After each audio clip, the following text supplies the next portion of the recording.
What's up guys, Jeff Cavalier, ATHLEAN-X.com. Today we're talking about the lower abs. Definitely the area that guys tend to really want to have. They don't want to just have a two-pack. If they want to have the six-pack, you're going to have your lower abs show as well. But I will tell you this, it's not as easy as it sounds.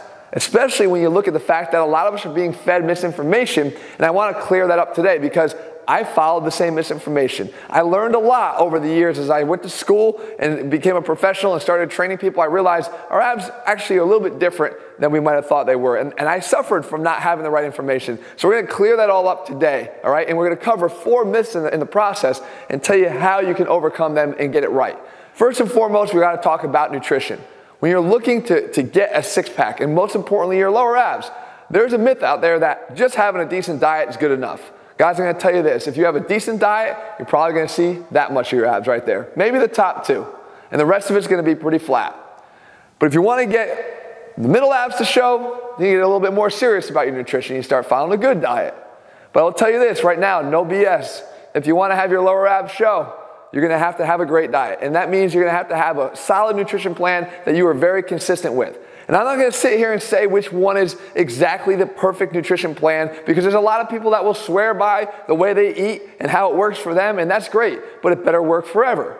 So if you have a plan that allows you to eat foods that you actually enjoy and you can stay consistent with, then yes, it will help you to get that six-pack and actually keep it. And for me, that's what it all matters. It comes down to the fact that you're not just getting your abs, but you're able to keep them, and that relies on longevity and consistency, and most importantly, on a really dialed-in nutrition plan.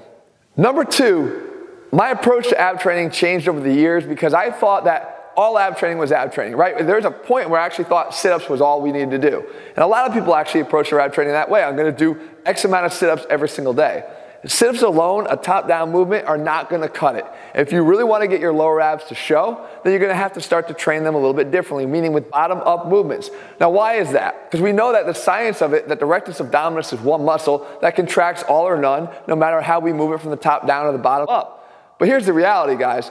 When you move from the bottom up, you're moving your legs along with your pelvis. And that immediately makes the exercise become more of a weighted ab exercise. It is a loaded exercise. And we know how much more difficult it is to do lower ab movements, moving the legs on our upper body by either hanging or doing them on the ground, like you see me doing throughout these variations of clips here.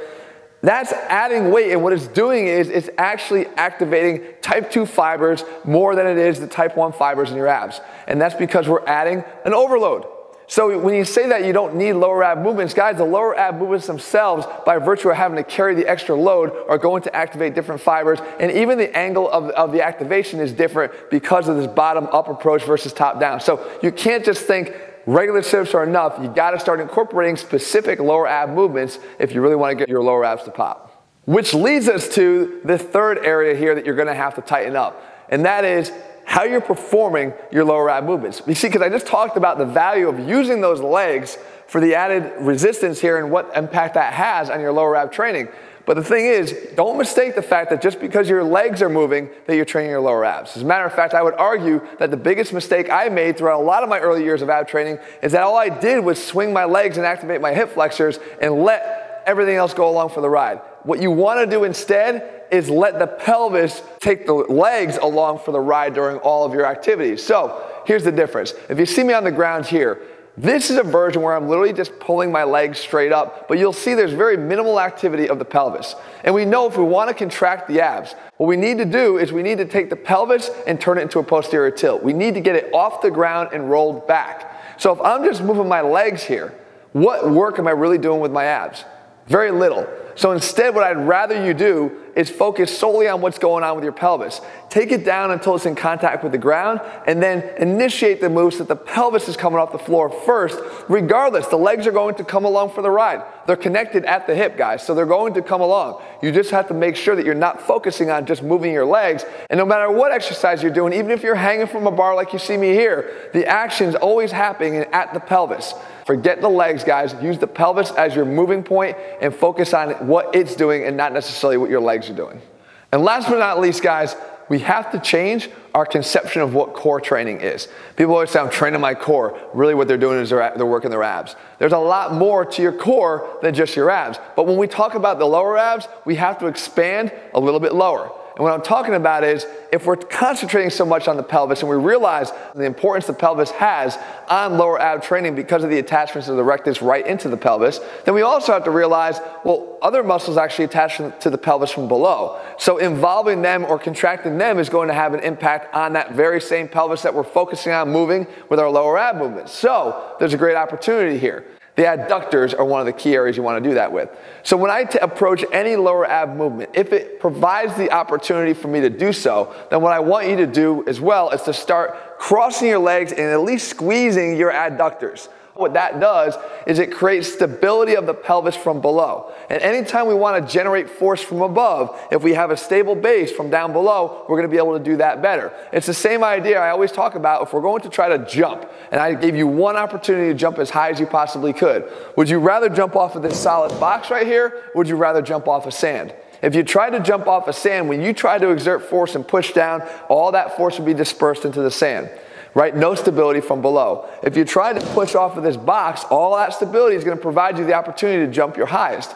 The same thing happens when we do our ab training. If I'm trying to generate force and tension from above with the rectus feeding down into the pelvis, and I can grab and tighten the pelvis from below because of the adductors, now I've got a better opportunity to do that. So guys, any opportunity you have, whether it be a hanging leg exercise here or a leg exercise done on the ground, if you can squeeze your legs together and push and squeeze with those adductors, you're going to get much more activation out of your lower abs with every single rep. And at the end of the day, that's what matters the most.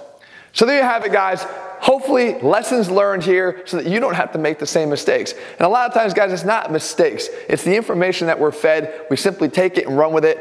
And when we get frustrated when it's not working, we always sort of sometimes blame ourselves. Well, I'm here to tell you that I made the same mistakes myself, guys, and I've learned from them. And over the years, really perfected what it is we do here to the point where we say we put the science back in strength and incorporate it into all of our programs. It's why our programs work as well as they do. It's why they become as effective as they have, because we put that science back in what we do. Hopefully, these are just 4 examples that you can take right now, incorporate into your lower ab training, and start seeing better results. If you're looking for a step-by-step program, guys, head to ATHLEAN-X.com, get one of our ATHLEAN-X training programs. In the meantime, if you found this video helpful, leave your comments and thumbs up below. Let me know what else you want me to cover, and I'll do my best to do that for you in the days and weeks ahead. All right, guys, see you soon.